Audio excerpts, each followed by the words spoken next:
ഈശോമിശിഹായ്ക്ക് സ്തുതിയായിരിക്കട്ടെ. 13ാം ആണ്ടുവട്ട ഞായറിൻ്റെ എല്ലാവിധ അനുഗ്രഹങ്ങളും പ്രാർത്ഥനകളും. നമ്മുടെ ജീവിതത്തിൽ അനുദിനം കുരിശനുഭവങ്ങളിലൂടെ പോയിക്കൊണ്ടിരിക്കുന്നവരാണ് നമ്മൾ ഓരോരുത്തരും. ഈ കുരിശനുഭവങ്ങളിലെ വിശുദ്ധിയുടെ ചിന്തയെക്കുറിച്ച് ഒരു ഉള്ളറിവ് തന്ന ഒരു ആനിമേഷൻ വീഡിയോ ഓർക്കുന്നുണ്ട്. ആനിമേഷൻ വീഡിയോ ആരംഭിക്കുന്നത് ഒരു കുഞ്ഞ് ഒരു കുരിശും വഹിച്ചുകൊണ്ട് നടക്കുന്ന ഒരു യാത്രയാണ്. അപ്പോൾ അവൻ്റെ ആ ജീവിതയാത്ര എന്ന് പറയുന്നത് ഒറ്റയ്ക്കായിരുന്നുകൊണ്ടുള്ള യാത്രയായിരുന്നില്ല, മറിച്ച് കുരിശ് വഹിച്ചുകൊണ്ടുള്ള ഒരു കുരിശു യാത്ര തന്നെയായിരുന്നു. ഇവൻ്റെ ഈ കുരിശ് വഹിച്ചുകൊണ്ടുള്ള യാത്രയുടെ ഉദ്ദേശം എന്ന് പറയുന്നത് സ്വർഗം കണ്ടെത്തുക എന്നുള്ളതാണ്. അപ്പോൾ ഇവൻ ഈ കുരിശും വഹിച്ചുകൊണ്ട് ഇങ്ങനെ നടന്ന് നീങ്ങുകയാണ്. പൊടുന്നനവ് ഇവൻ ഒരു വലിയ വാതിൽ കാണുകയാണ്, സ്വർഗത്തിന്റെ വാതിൽ ഇവൻ കാണുകയാണ്. ഇവന് ഒരുപാട് സന്തോഷമായി. അപ്പൊ ഇവൻ എന്ത് ചെയ്യുന്നു? വഹിച്ചിരുന്ന ഈ കുരിശ് ഈ സന്തോഷത്തിൽ നിലത്ത് തള്ളിയിട്ടിട്ട് ഈ സ്വർഗവാതിലിന്റെ നേരെ ഓടുകയാണ്. ഇവൻ ഓടുവാൻ വേണ്ടി ആദ്യ പടിയെടുത്ത് വെക്കുമ്പോൾ ഇരുട്ടായിട്ട് മാറുകയാണ്. അവനൊന്നും കാണാൻ പറ്റുന്നില്ല. അവൻ തിരികെ ഒരടി എടുത്തു വെച്ച് ഇട്ട കുരിശ് എടുത്തു പിടിച്ച് ഇങ്ങനെ നോക്കുമ്പോഴേക്കും വെട്ടം വന്നു. വീണ്ടും സ്വർഗത്തിന്റെ വാതിൽ കണ്ടു. വീണ്ടും അതേ സന്തോഷത്തിൽ കുരിശ് നിലത്തിട്ട് ഇവൻ ഓടുകയാണ്. വീണ്ടും ഇരുട്ടായിട്ട് മാറുകയാണ്. വീണ്ടും ഒരു പടി പുറകോട്ട് എടുത്തു വെച്ച് ഈ കുരിശ് എടുത്തു പിടിക്കുന്ന സമയം വെട്ടം തെളിയുകയാണ്. ഇവൻ ഈ കുരിശും ഈ വെട്ടവും തമ്മിൽ എന്തോ ഒരു കണക്ഷൻ ഉണ്ടെന്ന് മനസ്സിലാകുന്നുണ്ട്. ഇവൻ നിന്നുകൊണ്ട് തന്നെ ഓടാതെ ഈ കുരിശൊന്ന് നിലത്തേക്ക് ഇടുകയാണ്. വീണ്ടും ഇരുട്ടായിട്ട് മാറുകയാണ്. ഇവന് കാര്യം പിടികിട്ടി. സ്വർഗത്തിന്റെ വാതിലിന്റെ അടുക്കിലേക്ക് ഓടി അടുത്ത് സ്വർഗത്തിലേക്ക് കടക്കാൻ ഒറ്റയ്ക്ക് ചെന്നാൽ പോരാ, താൻ ഇത്രയും നേരം വഹിച്ചുകൊണ്ട് വന്ന ഈ കുരിശുമായിട്ട് തന്നെ പോകണം. അങ്ങനെ ഇട്ട കുരിശ് അവൻ വീണ്ടും എടുത്തു പിടിച്ചിട്ട് ഒരു സ്റ്റെപ്പ് എടുത്ത് വെക്കുകയാണ്. അവൻ കണ്ണടക്കുകയാണ്. ഉള്ളിന്റെ ഇരുട്ട് കണ്ണ് തുറക്കുമ്പോഴേക്കും മാറുന്നുണ്ട്. നോക്കുമ്പോൾ ഇരുട്ടായിട്ടില്ല, വെളിച്ചം നിലനിൽക്കുകയാണ്. ഇവൻ വീണ്ടും ഒരു സ്റ്റെപ്പ് എടുത്ത് വെച്ചു. പക്ഷെ ഇപ്പൊ അവൻ കണ്ണടക്കുന്നില്ല. അവൻ നോക്കി നിൽക്കെ ഇരുട്ട് വന്നില്ല, വെട്ടം നിലനിൽക്കുകയാണ്. ഇവന് കാര്യം മനസ്സിലായി. കുരിശോടുകൂടെ മുന്നോട്ട് പോയാൽ സ്വർഗത്തിന്റെ വാതിലിന്റെ അടുക്കൽ ഇതേ വെട്ടത്തോടുകൂടെ കാഴ്ചയോടുകൂടെ വന്ന് നിൽക്കാനും സ്വർഗത്തിലേക്ക് പ്രവേശിക്കാനും പറ്റും. അവൻ ആ കുരിശോടുകൂടെ ആ യാത്ര തുടരുകയാണ്. സ്വർഗവാതിലിന്റെ മുൻപിൽ വന്ന് നിൽക്കുകയാണ്. ഈ കുരിശോടുകൂടെ നിൽക്കുന്ന ഇവനെ കാണുമ്പോൾ ഈ സ്വർഗവാതിൽ താനെ തുറയുകയാണ്. ഇവൻ ഈ കുരിശോടുകൂടെ സ്വർഗത്തിലേക്ക് കടക്കുകയാണ്. പ്രിയമുള്ളവരെ, നമ്മളുടെ ജീവിതത്തിലെ കുരിശ് യാത്രകളിലെ വിശുദ്ധിയെക്കുറിച്ചുള്ള ഒരു ഉള്ളറിവ് നൽകുന്ന ഒരു ചെറിയ ഒരു ആനിമേഷൻ വീഡിയോ. ഇന്ന് സുവിശേഷത്തിലേക്ക് നമ്മൾ വരുമ്പോൾ നമ്മളുടെ ജീവിത അനുഭവങ്ങളിലെ, നമ്മളുടെ കുരിശ് അനുഭവങ്ങളിലെ വിശുദ്ധി കണ്ടെത്തുവാനുള്ള ഒരു കാഴ്ച വചനത്തിലൂടെ കർത്താവ് നൽകുകയാണ്. ഇന്നത്തെ സുവിശേഷം ആരംഭിക്കുന്നത് ഒരുപാട് അയോഗ്യതകളുടെ വചനങ്ങൾ പറഞ്ഞുകൊണ്ടാണ്. ഈശോ ആദ്യമായിട്ട് പറയുന്നു, എന്നേക്കാൾ അധികമായിട്ട് പിതാവിനെയോ മാതാവിനെയോ സ്നേഹിക്കുന്നവൻ എനിക്ക് യോഗ്യനല്ല. വീണ്ടും ഈശോ പറയുന്നു, എന്നേക്കാൾ അധികം പുത്രനെയോ പുത്രിയെയോ സ്നേഹിക്കുന്നവനും എനിക്ക് യോഗ്യനല്ല. പിന്നീട് ഈശോ പറയുന്ന ഒരു കാര്യം ഇങ്ങനെയാണ്, സ്വന്തം കുരിശു വഹിക്കാതെ എന്നെ അനുഗമിക്കുന്നവനും എനിക്ക് യോഗ്യനല്ല. അപ്പൊ ഈ അയോഗ്യതകളുടെ വചനങ്ങൾ വിരലിയുണ്ടുന്നത് നമ്മളുടെ ജീവിത കുരിശനുഭവങ്ങളിലെ വിശുദ്ധിയെക്കുറിച്ചുള്ള കാഴ്ചയിലേക്കാണ്. പിന്നീട് ഈശോ പറയുന്നത് നഷ്ടപ്പെടുത്തുന്നതിൻ്റെയും കണ്ടെത്തുന്നതിൻ്റെയും വലിയൊരു അനുഭവത്തെക്കുറിച്ചാണ്. ഈശോ പറയുന്നു, സ്വന്തം ജീവൻ കണ്ടെത്തുന്നവൻ അത് നഷ്ടപ്പെടുത്തും, എന്നാൽ എനിക്ക് വേണ്ടി സ്വന്തം ജീവൻ നഷ്ടപ്പെടുത്തുന്നവൻ അത് കണ്ടെത്തും. അപ്പോൾ നമ്മളുടെ ജീവൻ കണ്ടെത്തുവാൻ വേണ്ടി സഹനങ്ങളെ നമ്മൾ മാറ്റിവെക്കുമ്പോൾ നമ്മൾ യഥാർത്ഥത്തിൽ ജീവിതം നഷ്ടപ്പെടുത്തുന്നവരായിട്ട് മാറുകയാണ്. പക്ഷേ ഈശോയെ പ്രതി നമ്മളുടെ സഹനാനുഭവങ്ങളിലൂടെ നമ്മൾ കടന്നു പോകുമ്പോൾ നമ്മളുടെ ജീവനെ തന്നെ, ദൈവത്തെ തന്നെ, ഈശോയെ തന്നെ കണ്ടെത്തുന്നവരായിട്ട് നമ്മൾ മാറുകയാണ്. എനിക്ക് യോഗ്യരല്ല എന്നുള്ള അവസ്ഥയിൽ നിന്ന് ഈശോയിൽ യോഗ്യതയുള്ളവരായിട്ട് നമ്മളെ മാറുവാൻ സഹായിക്കുന്നത് നമ്മളുടെ അനുദിന കുരിശനുഭവങ്ങളിലെ വിശുദ്ധിയുടെ ചിന്തയാണ്.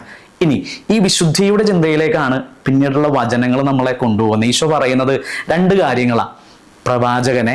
പ്രവാചകനായിട്ട് സ്വീകരിക്കുന്നവന് പ്രവാചകന്റെ പ്രതിഫലവും, നീതിമാനെ നീതിമാനായിട്ട് സ്വീകരിക്കുന്നവന് നീതിമാന്റെ പ്രതിഫലവും കിട്ടും. പ്രിയമുള്ളവരെ, നമ്മളുടെ അനുദിന ജീവിതത്തിലെ കുരിശനുഭവങ്ങളിലെ വിശുദ്ധി കണ്ടെത്താൻ നമ്മളെ സഹായിക്കുന്നത്, വിശുദ്ധിയുടെ ചിന്തയുള്ളവരായിട്ട് മാറാൻ നമ്മളെ സഹായിക്കുന്നത് രണ്ട് കാഴ്ചകളാണെന്ന് ഈശോ പറയുന്നു.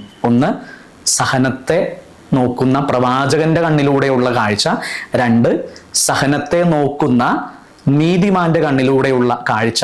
ഓരോ പ്രവാചകനും ഓരോ നീതിമാനും സഹനത്തെ കാണുന്ന കാഴ്ചകൾ എന്ന് പറയുന്നത് രണ്ട് ചിന്തകളാണ്. പ്രവാചകൻ തൻ്റെ കണ്ണിലൂടെ കാണുന്ന സഹനത്തിന്റെ കാഴ്ചയെക്കുറിച്ച് ചിന്തിക്കുന്നത് എന്താ? എൻ്റെ ദൈവം എന്നെ സഹായിക്കും. നീതിമാൻ തൻ്റെ കണ്ണിലൂടെ കാണുന്ന അല്ലെങ്കിൽ അനുഭവിക്കുന്ന സഹനത്തിൽ, ആ കാഴ്ചയിൽ ചിന്തിക്കുന്നത് എന്താണ്? എൻ്റെ ദൈവം എന്നെ അനുഗ്രഹിക്കും.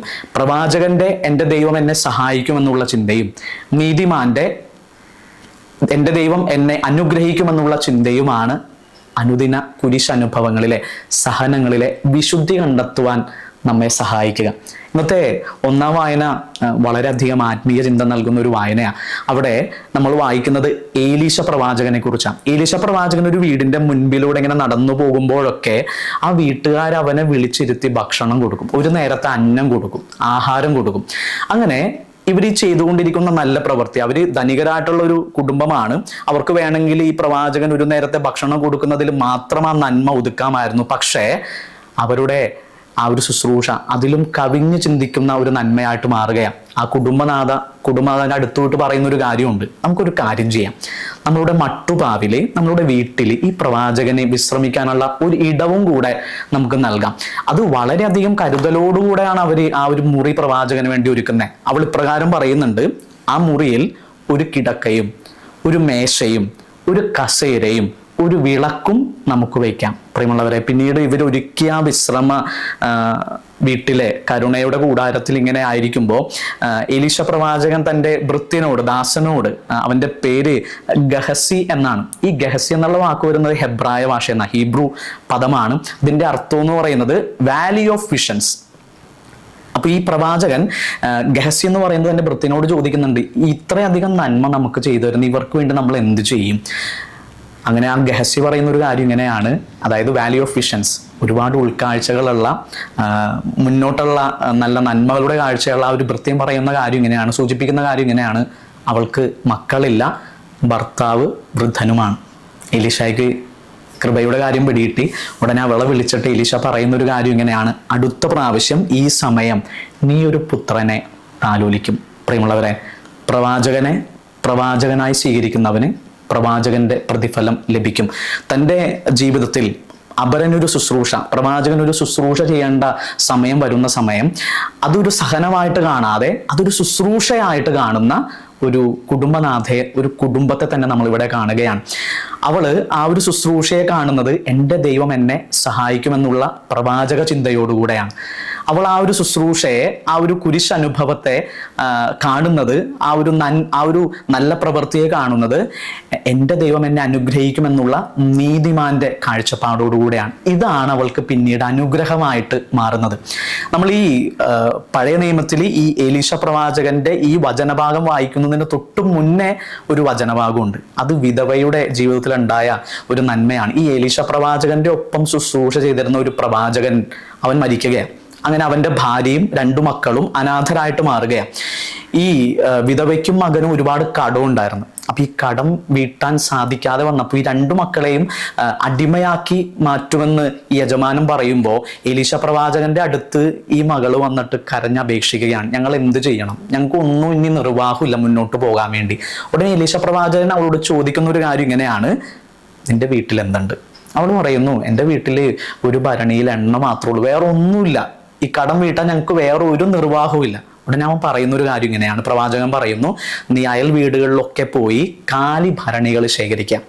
അവളും 2 മക്കളും കൂടെ കാലിഭരണികൾ ശേഖരിക്കുക. പിന്നീട് പ്രവാചകൻ പറഞ്ഞതനുസരിച്ച് തൻ്റെ വീട്ടിലുള്ള ഈ നിറഞ്ഞ ഭരണിയിലെ എണ്ണ കാലിപാത്രങ്ങളിലേക്ക് പകരുകയാണ്. ഇവർ പകരുന്നതൊക്കെ, നിറയുന്നതൊക്കെ മാറ്റി മാറ്റി വെക്കുക. അവസാനം ഈ ശേഖരിച്ച ഭരണികളൊക്കെ തീരുകയാണ്. അമ്മ മക്കളോട് പറയുന്നു, അടുത്ത ഭരണി എടുക്കുക. മക്കൾ പറഞ്ഞു, അമ്മേ നീ ഭരണികളൊന്നുമില്ല. ഈ കാര്യം ഭരണികളൊന്നുമില്ല എന്ന് പറയുന്ന സമയം ആ എണ്ണയുടെ പ്രവാഹം നിലയ്ക്കുകയാണ്. അങ്ങനെ ഇവർ പ്രവാചകന്റെ അടുത്ത് വന്ന് പറഞ്ഞു, ഒരുപാട് ഭരണികൾ വക്കോളം എണ്ണ നിറഞ്ഞ് വീട്ടിലായിരിക്കുന്നുണ്ട്. അവൻ പറയുന്ന കാര്യം ഇങ്ങനെയാണ്, അത് കൊണ്ടുപോയി വിറ്റ് നിങ്ങളുടെ ജീവിതം മുന്നോട്ട് കൊണ്ടുപോവുക. അവരതുപോലെ ചെയ്യുകയാണ്. പ്രിയമുള്ളവരെ, ഇവിടെ സഹനത്തിലെ നിങ്ങൾ ഓരോരുത്തരും പ്രവാചകന്റെ കാഴ്ചപ്പാടുള്ളവരായിട്ട്, അതായത് ദൈവം എന്നെ സഹായിക്കുമെന്ന ചിന്തയുള്ളവരായിട്ട് മാറണമെന്ന് ആ വിധവയെ പഠിപ്പിക്കുന്ന എലീശ പ്രവാചകനെ നമ്മൾ കാണുന്നു. തൻ്റെ ഒരു സഹനത്തിൽ ദൈവം എന്നെ അനുഗ്രഹിക്കും എന്നുള്ള നീതിമാന്റെ ചിന്തയുള്ളവരായിട്ട് മാറണമെന്ന് ആ വിധവയോട് പറയുന്ന എലീശ പ്രവാചകനെ കാണുക. കാരണം എലീശ പ്രവാചകൻ ജീവിതത്തിലെ എല്ലാ കുരിശനുഭവങ്ങളിലും ഒരു പ്രവാചകന്റെ കാഴ്ചപ്പാടുള്ളവനായിരുന്നു, ഒരു നീതിമാന്റെ കാഴ്ചപ്പാട് ഉള്ളവനായിരുന്നു. എൻ്റെ ദൈവം എന്നെ സഹായിക്കും, എൻ്റെ ദൈവം എന്നെ അനുഗ്രഹിക്കുമെന്ന് ഉറച്ച് വിശ്വസിച്ചവനായിരുന്നു. ആയതുകൊണ്ടാണ് തൻ്റെ ജീവിതത്തിലെയും തൻ്റെ കൂടെയുള്ളവരുടെ ജീവിതത്തിലെയും കുരിശനുഭവങ്ങളെ വിജയിച്ചു മറികടന്നു പോകുവാൻ അവനെ സഹായിച്ചത്. പ്രിയമുള്ളവരെ, ഇനി നമ്മളുടെ ജീവിതാവസ്ഥകളിലേക്ക് വരാം. ഞാൻ ഇന്ന് ഈ നിമിഷം ഈ വചനം കേട്ടുകൊണ്ടിരിക്കുമ്പോൾ അനുഭവിക്കുന്ന ജീവിത അനുഭവങ്ങളുണ്ട്, ജീവിതത്തിൻ്റെ കുരിശുകളുണ്ട്. ആ കുരിശ് വേണ്ട, എൻ്റെ ദൈവം എനിക്ക് വേണ്ട എന്ന് വിചാരിച്ച് കുരിശ് ഉപേക്ഷിക്കാൻ നമ്മൾ തീരുമാനിക്കുമ്പോൾ ചുറ്റുമൊത്തം ഇരുട്ടായിട്ട് മാറും. ആ ഒരു സിനിമയിൽ പറയുന്നത് പോലെ ചുറ്റുള്ളതൊന്നും കാണാൻ പറ്റില്ല. അപ്പോൾ നമ്മുടെ ജീവിതത്തിൽ കുരിശനുഭവം, ആ കുരിശനുഭവത്തിലെ വിശുദ്ധി, ആ വിശുദ്ധി എന്താണ്? എൻ്റെ ദൈവം എന്നെ സഹായിക്കും, എൻ്റെ ദൈവം എന്നെ അനുഗ്രഹിക്കും എന്നുള്ള ആ ഒരു വലിയ ഉറപ്പ്, ആ ഒരു വിശുദ്ധിയുടെ ചിന്തയോടുകൂടെ നമ്മളുടെ സഹനങ്ങളെ നമ്മൾ അഭിമുഖീകരിച്ച് വിജയിക്കുമ്പോഴാണ് പൗലോസ് അപ്പോസ്തലനെ പോലെ നമുക്കും പറയുവാൻ സാധിക്കുക, ഞാൻ നന്നായിട്ട് പൊരുതി, ഞാൻ നന്നായിട്ട് ഓടി, എൻ്റെ ഈ ഒരു ഒരുക്കം ഞാൻ നന്നായിട്ട് കാത്തു സൂക്ഷിച്ചു, ഇപ്പോൾ നീതിയുടെ കിരീടം ദൈവം എനിക്ക് വേണ്ടി ഒരുക്കി വച്ചിരിക്കുന്നു ഓട്ടങ്ങൾ പൂർത്തിയാക്കാൻ. എങ്ങനെ? കുരിശോടുകൂടെ, കുരിശനുഭവത്തിലെ വിശുദ്ധിയുടെ ചിന്തയോടുകൂടെ. എൻ്റെ ദൈവം എന്നെ സഹായിക്കും, എൻ്റെ ദൈവം എന്നെ അനുഗ്രഹിക്കും എന്നുള്ള ഉറച്ച വിശ്വാസത്തോടുകൂടെ നമ്മളുടെ ജീവിതത്തിലെ കുരിശനുഭവങ്ങളെ മറികടക്കാൻ നമുക്ക് സാധിക്കട്ടെ. അങ്ങനെ ദൈവം നമുക്ക് വേണ്ടി ഒരുക്കി വച്ചിരിക്കുന്ന വലിയ പ്രതിഫലം ജീവിതത്തിൽ അനുഭവിക്കുന്നവരായിട്ട് മാറാൻ നമുക്ക് സാധിക്കട്ടെ. ഈ 13-ാം ആണ്ടുവട്ട ഞായറിലെ കുരിശനുഭവങ്ങളിലെ വിശുദ്ധിയുടെ ചിന്ത നമ്മുടെ ജീവിതത്തിലേക്ക് പകർത്തി മുന്നോട്ട് ഈ യാത്ര തുടരാൻ ദൈവം നമ്മളെ ഓരോരുത്തരെയും സഹായിക്കട്ടെ. എല്ലാവിധ അനുഗ്രഹങ്ങളും എല്ലാവിധ പ്രാർത്ഥനകളും നേരുന്നു.